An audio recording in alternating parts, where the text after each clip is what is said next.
بسم اللہ الرحمن الرحیم۔ غدار وطن غدار میر جعفر۔ ٹھیک 266 سال پہلے 22 جون کی شام بنگال کے محل میں ایک میٹنگ ہوئی تھی۔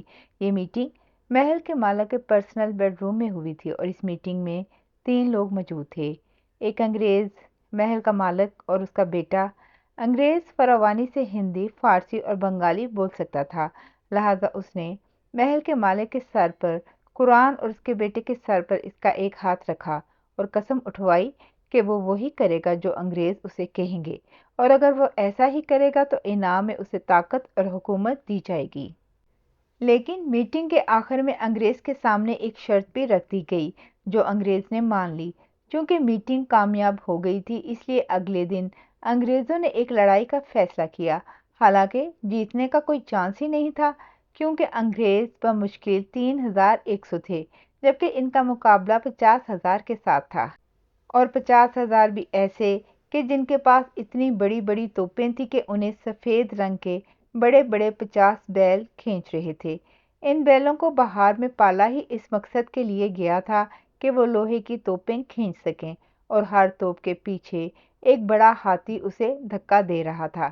لیکن انگریزوں کو ان بیلوں یا توپوں یا ہاتھیوں کی فکر نہیں تھی کیونکہ وہ ایک کامیاب میٹنگ کر چکے تھے اور ہوا بھی وہی جس کی انہیں امید تھی۔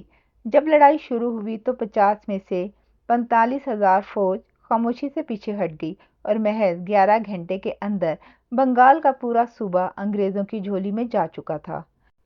اور ایسا گیا کہ صرف اگلے 100 سال میں انگریزوں نے برِ صغیر سے لے کر برما تک کے علاقے پر اپنا راج قائم کر لیا تھا۔ لیکن آپ کو یاد ہے کہ میٹنگ میں انگریز کے سامنے ایک شرط بھی رکھی گئی تھی۔ وہ شرط تھی کہ جیتنے کے بعد انگریز ایک مخصوص شخص کی بے حرمتی کریں گے، اور وعدے کے مطابق انہوں نے ایسا کیا بھی۔ ایک خاص لاش کو ساری رات جعفر گنج دریا پر پڑا رہنے دیا گیا اور اگلی صبح اسے ہاتھی پر ڈال کر پورے شہر میں گھمایا گیا، یہاں تک کہ جان بوجھ کر اس کی ماں آمنہ بیگم کے گھر کے سامنے سے بھی گزارا گیا۔ پلاسی کی اس لڑائی میں مرنے والا وہ شخص تھا بنگال کا نواب سراج الدولہ، اور انگریز ولیم ورڈس کے سامنے یہ شرط رکھنے والا تھا بنگال کی فوج کا سربراہ غدار میر جعفر۔ انگریز جیت تو گئے، انہوں نے میر جعفر کو بہت کچھ دیا بھی، یہاں تک کہ پورے کا پورا بنگال دے دیا۔ وہ میٹنگ ایک کامیاب میٹنگ تھی، لیکن یاد رکھیں کہ ہمیشہ کے لیے کچھ بھی نہیں ہوتا۔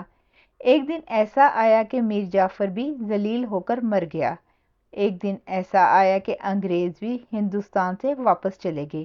لیکن جس محل میں 22 جون کی شام وہ میٹنگ ہوئی تھی، آج 266 سال گزرنے کے بعد بھی اس محل کے کھنڈرات اپنی جگہ کھڑے ہیں، اور وہاں سے گزرنے والا ہر شخص نفرت سے ان کھنڈرات کو دیکھ کر انہیں نمک حرام ڈیوڑی کہہ کر بلاتا ہے، اور کھنڈر ہو چکے اس محل کا نام اب تک نمک حرام ڈیوڑی ہی رہے گا۔